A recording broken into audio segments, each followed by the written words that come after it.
Hi guys, mga kagwardya, magandang tanghali, panibagong araw, panibagong duty, panibagong break dito sa aming locker.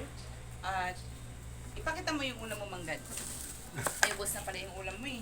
Yeah. Ano ba yung ulam mo? Buto. Buto-buto na lang. Ibig sabihin, masarap pala yung inulam mo kasi ubos na.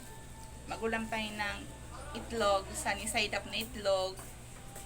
Meron ding moon egg, sunny side egg. Ikaw naman nag-chicharito. Masaya naman. Busy ako, maglaro ako. Yung pandesal ko, kanina umaga pa to, binili ng kapatid ko. So, ngayon ko lang nakain to.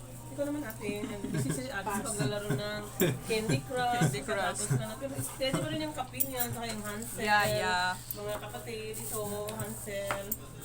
Okay. Ulam tayo ng gulay. Balanced diet dapat. Ako sa bawang pakpit lang. Wow, sarap. Saan ka bumili ng ulam mo? Sa Max Out. Wala sa Exo. Dapat araw-araw, mag-say hi ka dun sa binibilhan mo. Sabihin mo, ate, magiging ano mo ako. Sponsor mo ako ng ulam. Ganun. Iba-vlog ko ang Parang ulam. ano, parang ito kay ate Adele. Ang iyong ano, chop suey, sayote, ang sarap-sarap. Bukas bibili ulit ako sa'yo ng pakbet naman. Para healthy ang ano, lifestyle natin. Gulay, pampahaba ng buhay.